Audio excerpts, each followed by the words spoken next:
ليكن يومك للشعب ودادا ليكن حبك للأرض مداد.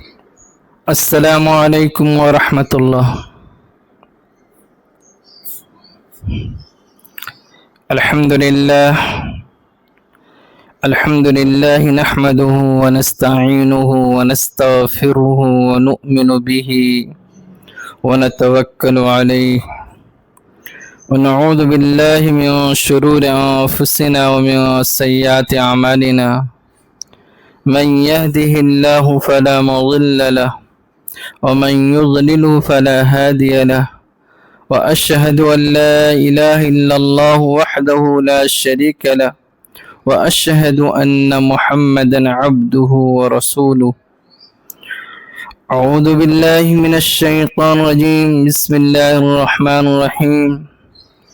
إن المسلمين والمسلمات والمؤمنين والمؤمنات والقانتين والقانتات والصابرين والصابرات والصادقين والصادقات والصابرين والصابرات والخاشعين والخاشعات والمتصدقين والمتصدقات والصائمين والصائمات والحافظين والحافظات والحافظين فروجهم والحافظات والذاكرين الله كثيرا والذاكرات أعد الله لهم مغفرة وأجرا عظيما. صدق اللہ العظیم. میری پردہ نشین ماں اور بہنوں، قرآن کریم کی جو یہ آیت ہے، اس آیت کے اندر اللہ رب العزت نے مرد کے اندر جو خصوصیات ہونی چاہیے، جو صفات ہونی چاہیے، اسی صفات کا حامل اللہ تعالیٰ نے عورتوں کو بھی بنایا ہے. اور جتنی میری بہنیں ہیں اور مائیں ہیں، اللہ تعالیٰ نے ان کو امت کے لیے اور سماج کے لیے، سوسائٹی کے لیے اور اپنے معاشرے کے لیے، ایک ماحول کے لیے، اسکول کے لیے، مدرسے کے لیے اور گھر کے لیے ایک ریڑھ کے ہڈی کے مانند ہیں، خاص کر کے اپنے اولاد، اپنے گھر کے معاملے کے اندر.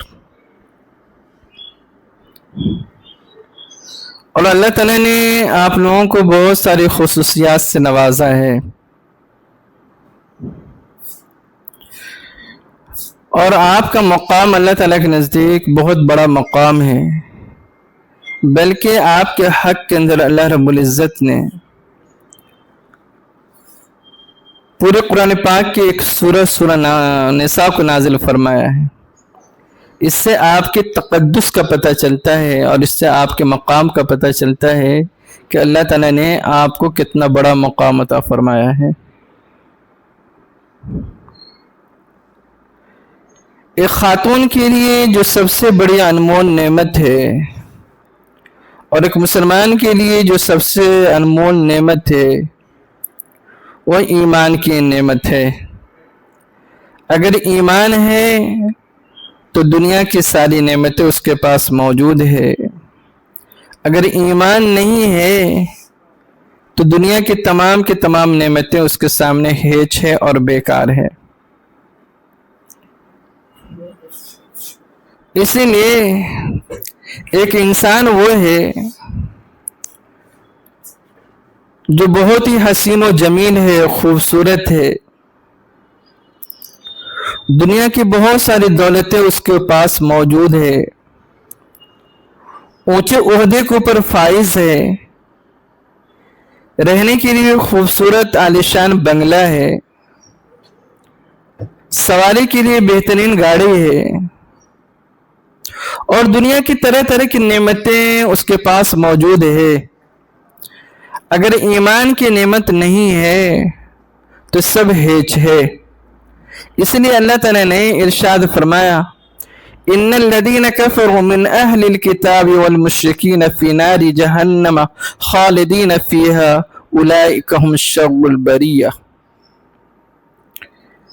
کہ ایک غیر ایمان والا ہے، اس کے پاس دنیا کی ساری نعمتیں موجود ہیں، اگر ایمان کی نعمتیں موجود نہیں ہیں تو اللہ نے ارشاد فرمایا اولئک ہم شر البریہ، کہ یہ مخلوق کے اندر سب سے بدتر ہے، اس کی کوئی حقیقت نہیں ہے۔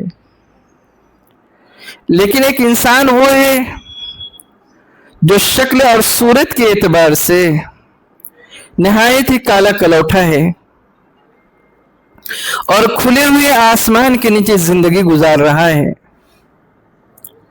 ایک وقت کھاتا ہے، دوسرے وقت فاقے سے رہتا ہے، جسم کے اوپر پیوند لگے ہوئے کپڑے ہیں، سفر کرنے کے لیے سواری بھی نہیں ہے، لیکن اس کے پاس ایمان کی دولت ہے۔ تو اللہ نے اس کے بارے میں ارشاد فرمایا ان الذين آمنوا وعملوا الصالحات اولئك هم خير البرية جزاؤهم عند ربهم جنات عدن تجري من تحتها الانهار خالدين فيها ابدا رضي الله عنهم ورضوا عنه ذلك لمن خشي ربه، کہ بے شک وہ لوگ جو ایمان لائے، وہ عمل صالح کیے اور نیک عمل کرتے رہے، تو یہ اللہ تعالیٰ کے مخلوق کے اندر سب سے بہترین مخلوق ہے۔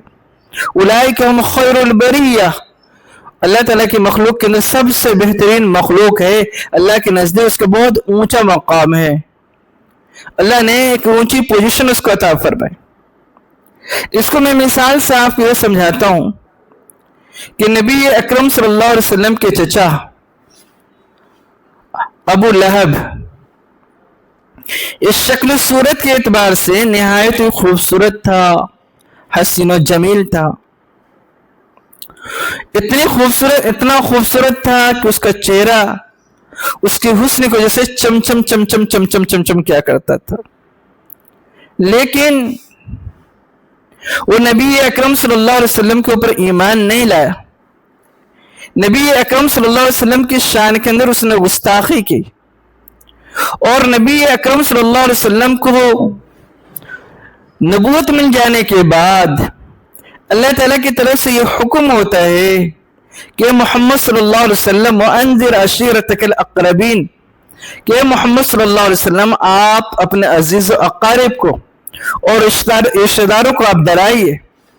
تو نبی اکرم صلی اللہ علیہ وسلم نے ایک دسترخوان کے اوپر اپنے تمام کے تمام عزیز و اقارب کو، رشتہ داروں کو مدعو کیا، دعوت دی، اور سارے لوگ جب اس دسترخوان کے اوپر بیٹھ گئے تو نبی اکرم صلی اللہ علیہ وسلم نے ارشاد فرمایا کہ اگر آپ کو میں ایک بات کہوں تو کیا آپ میری بات کو تسلیم کر لیں گے اور میری بات کو آپ قبول کر لیں گے؟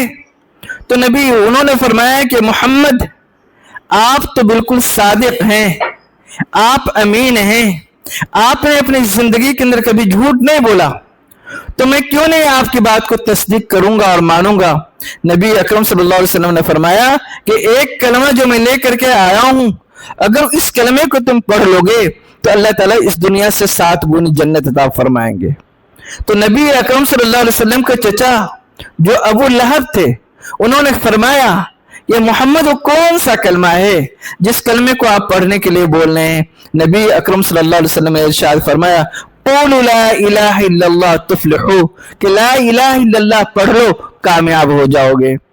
تو ابو لہب جو نبی اکرم صلی اللہ علیہ وسلم کے چچا تھے، وہ غصے سے کھڑا ہو جاتا ہے اور کہتا ہے تبت لک ساری اليوم اہذا جماعتنا، کہ آج کے دن اللہ تجھ کو ہلاک و برباد کرے، کیا تم نے مجھ کو اسی لیے جمع کیا تھا ہم لوگوں کو؟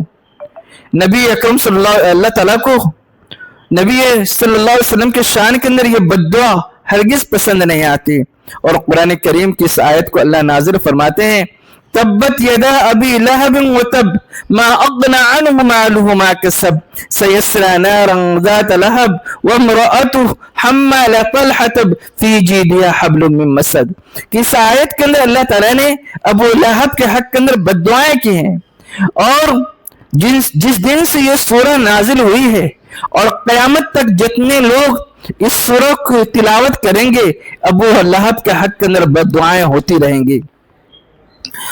اور لیکن اس کے برخلاف جب اس کے موت کا وقت قریب آتا ہے اس کے گلے کے اندر ایسی گلٹی نکلتی ہے اور وہ درد سے اتنا چیختا ہے کہ وہ پریشان ہو جاتا ہے اور مکے کے لوگ اس کی آواز کو برداشت نہیں کر پاتے اور مکے سے باہر ایک ویران جگہ کے اندر اس کو چھوڑ دیتے ہیں، یہاں تک کہ اسی حالت کے اندر اس کی موت آ جاتی ہے۔ یہ کس شخص کی موت ہو رہی ہے؟ نبی اکرم صلی اللہ علیہ وسلم کے سگے چچا ہیں، یہ مکے کے سردار ہیں، نہایت ہی حسین و جمیل ہیں، خوبصورت ہے، لوگ ان کی اتباع اور پیروی کرتے ہیں، لوگ ان کی باتیں مانتے ہیں۔ لیکن دوسرا شخص یہ ہے بلال حبشی رضی اللہ تعالیٰ عنہ، صورت کے اعتبار سے نہایت ہی کالے کلوٹے ہیں، خاندان کے اعتبار سے حبشی ہیں، مال کچھ نہیں، رہنے سہنے کے لیے گھر بھی نہیں ہے، کھانے کے لیے کوئی چیز نہیں، پہننے کے لیے پیوند کے لگے ہوئے کپڑے۔ لیکن اللہ نے کیا مقام عطا فرمایا کہ جب نبی اکرم صلی اللہ علیہ وسلم کے اوپر وہ ایمان لائے اور ایمان لانے کے بعد نبی اکرم صلی اللہ علیہ وسلم نے اتنا بڑا مقام دیا کہ سفر اور حضر کے اپنے مؤذن بنائے، نبی اکرم صلی اللہ علیہ وسلم نے ان کو اپنا خزانچی بنائے اور ان کے مہمان آپ صلی اللہ علیہ وسلم کے پاس جو بھی مہمان آتے تھے اس کی مہمان نوازی حضرت بلال حبشی رضی اللہ تعالیٰ عنہ کیا کرتے تھے۔ اور اللہ نے اتنا بڑا مقام عطا فرمایا ہے کہ ایک موقع کے اوپر نبی اکرم صلی اللہ علیہ وسلم جب معراج کے لیے تشریف لے گئے تھے تو حضرت بلال رضی اللہ تعالیٰ عنہ کے چلنے کی آواز اپنے سے آگے آگے سنتے ہیں، حضرت جبرائیل علیہ السلام سے پوچھتے ہیں نبی اکرم صلی اللہ علیہ وسلم کہ جبرائیل مجھ سے آگے کس کے چلنے کی آواز آ رہی ہے؟ تو حضرت جبرائیل علیہ السلام نے ارشاد فرمایا کہ حضرت بلال حبشی رضی اللہ تعالیٰ عنہ کو جب نبی اکرم صلی اللہ علیہ وسلم معراج سے واپس تشریف لاتے ہیں فرمایا اے بلال آپ کو کون سا عمل ہے کہ جب آپ زمین کے اوپر چلتے ہیں تو آپ کے چلنے کی آواز عرش کے اوپر سنائی دیتی ہے۔ حضرت بلال حبشی رضی اللہ تعالیٰ نے ارشاد فرمایا کہ نبی اکرم صلی اللہ علیہ وسلم ایک چھوٹا سا عمل ہے، وہ چھوٹا سا عمل یہ ہے کہ جب میں وضو کرتا ہوں تو وضو کرنے کے بعد 2 رکعت تحیۃ الوضو پڑھ لیتا ہوں۔ اللہ تعالیٰ نے اس عمل کے بدلے سے جب میں فرش کے اوپر چلتا ہوں تو اللہ تعالیٰ اس کے عوض کے اندر میرے چلنے کی آواز کو عرش کے اوپر سنائی دیتے ہیں۔ یہ ہے میرے پردہ نشین ماں اور بہنوں ایمان، کہ جب انسان ایمان لاتا ہے اور سچے دل سے مومن بن جاتا ہے، اپنے آپ کو اللہ کے لیے اور اللہ کے رسول کے لیے قربان کر دیتا ہے تو اللہ تعالیٰ کے نزدیک حسب و نسب نہیں دیکھا جاتا ہے، اللہ تعالیٰ کے نزدیک تقویٰ ہے اور طہارت ہے۔ ان اکرمکم عند اللہ اتقاکم، کہ اللہ تعالیٰ کے نزدیک معزز وہ ہے، اللہ کے نزدیک مکرم وہ ہے جو اللہ تعالیٰ سے سب سے زیادہ ڈرنے والا ہے۔ اللہ تعالیٰ کے نزدیک مال والوں کی کوئی قیمت نہیں ہے، اللہ تعالیٰ کے نزدیک عہدوں والوں کی کوئی قیمت نہیں ہے، اللہ تعالیٰ کے نزدیک شہرت والوں کی کوئی قیمت نہیں ہے، اللہ تعالیٰ کے نزدیک بنگلے والے کی کوئی قیمت نہیں ہے۔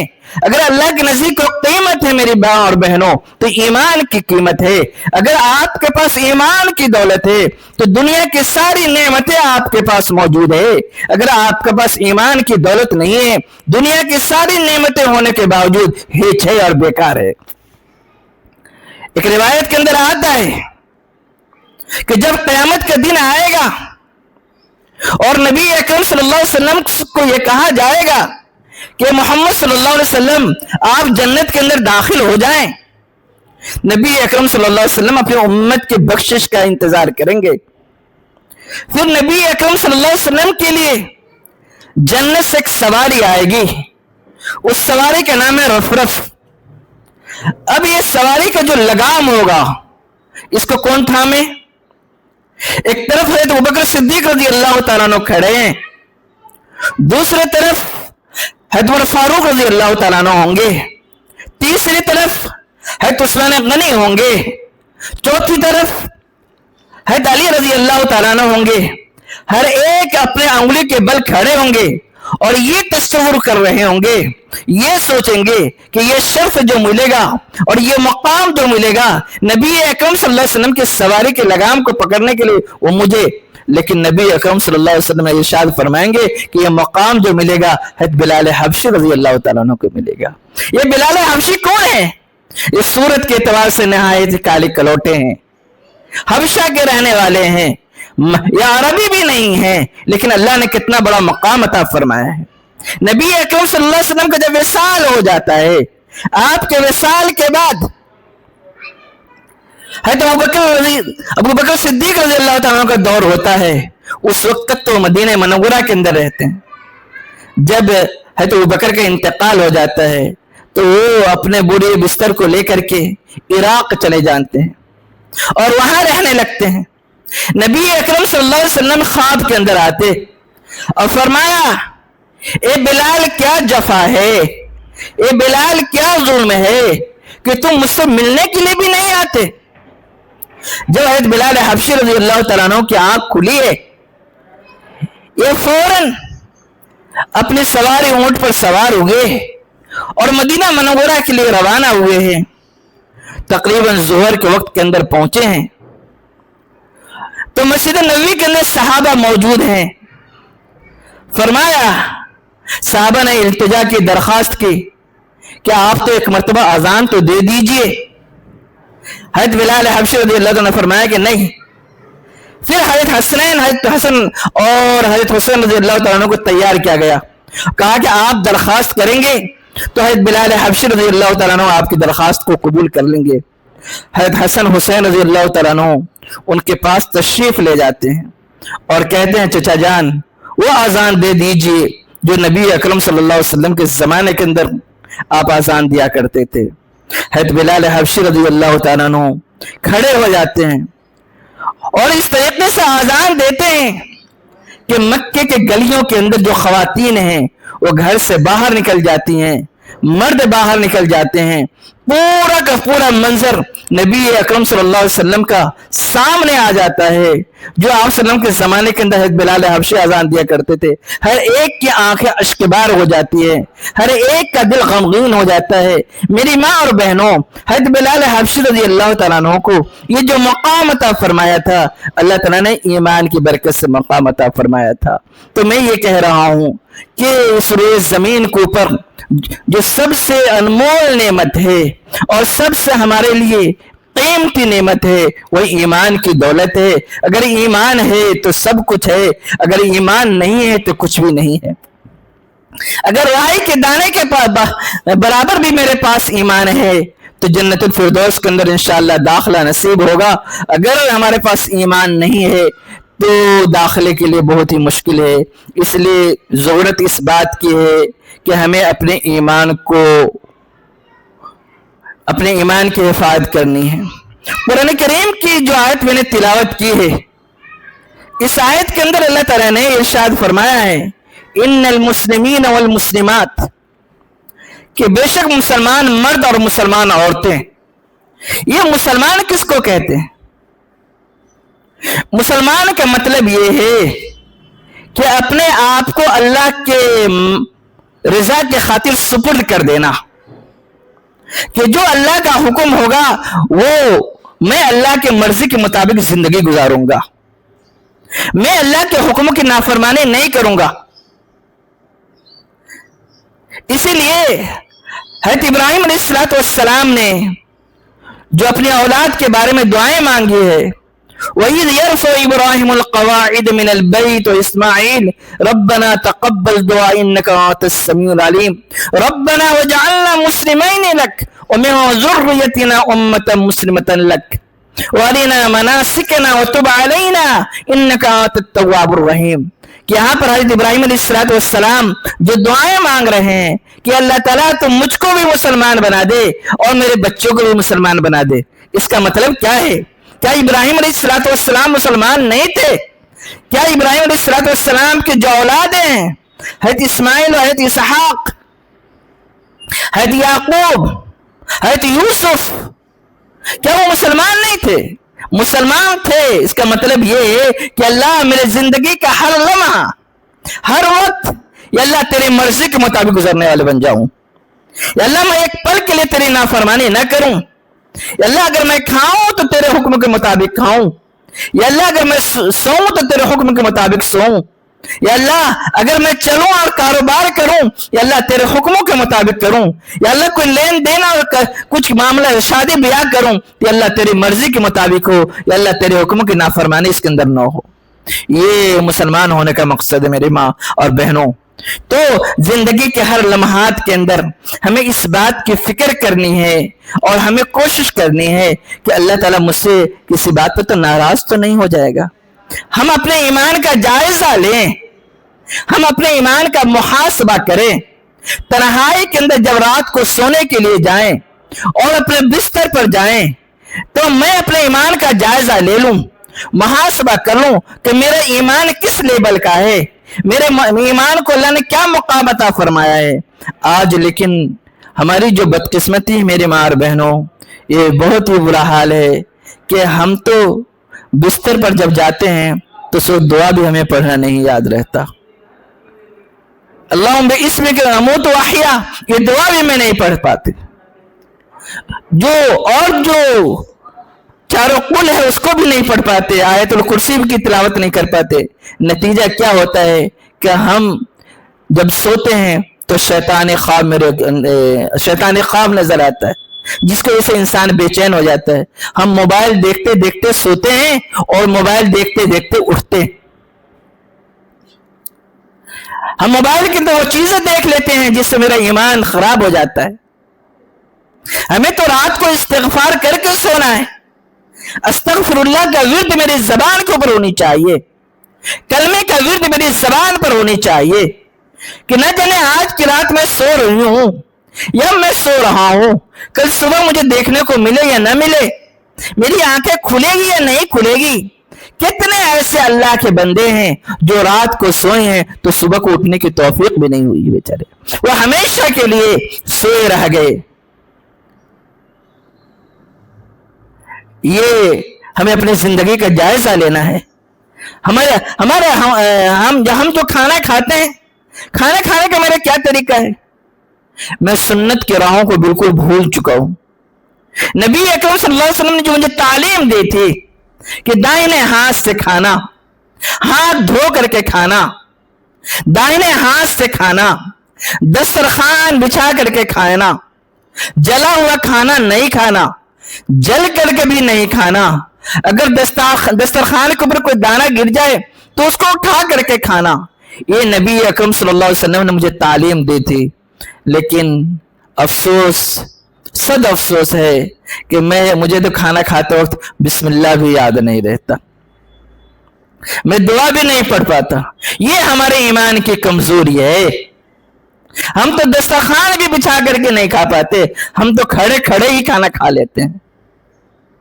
تہذیب نو ہے یا مفلسی کا دور ہے، کھڑے کھڑے ہی کھانے لگے ہیں ہم، اور کھانے سے ہی زیادہ گرانے لگے ہیں ہم۔ شادی بیاہ کے موقع پر دیکھ لیں یا کوئی پارٹی یا جشن کے موقع پر دیکھ لیں، بالکل میں سنت کو بھول جاتا ہوں، اللہ کے حکم کو توڑ دیتا ہوں، اور اس وقت بے ساختہ یہ کہنے پر پڑتا ہے کہ میں ایک دن کے لیے مسلمان نہیں ہوں۔ آپ کیسے مسلمان ہیں؟ ہمیں اس وقت فکر بھی نہیں رہتی کہ اللہ مجھ سے ناراض ہوگا یا اللہ مجھ سے خوش ہوگا، کیا یہ عمل اللہ تعالیٰ کے نزدیک پسندیدہ ہے یا پسندیدہ نہیں۔ اس لیے ہمیشہ اس بات کی ہمیں فکر کرنی ہے، جائزہ لینا ہے، محاسبہ کرنا ہے کہ میرا ایمان کس لیبل کا ہے۔ کیا میرا یہ ایمان مجھ کو جہنم کی آگ سے بچا لے گا؟ کیا میرا یہ ایمان قبر کے اندر وہ 3 سوال کریں گے، منکر نکیر، اس کو جواب دینے پر طاقت رکھتا ہے یا نہیں طاقت رکھتا ہے؟ اس کا آپ کو تو محاسبہ کرنا پڑے گا میری بہنوں، آپ کو تو سوچنا پڑے گا۔ اور یہ آپ بالکل ذہن سے نکال دیں ایک بات کو کہ میں خاندانی مسلمان ہوں اور میں ہمیشہ مسلمان رہوں گا، نہیں۔ کتنے بڑے بڑے صحابی ایسے تھے جو مسلمان تھے، بعد میں ایمان کی دولت سے محروم ہو گئے، وہ مرتد ہو گئے، کفر کی حالت کے اندر ان کا انتقال ہوا ہے۔ نبی اکرم صلی اللہ علیہ وسلم کے ایک شریک حیات ہے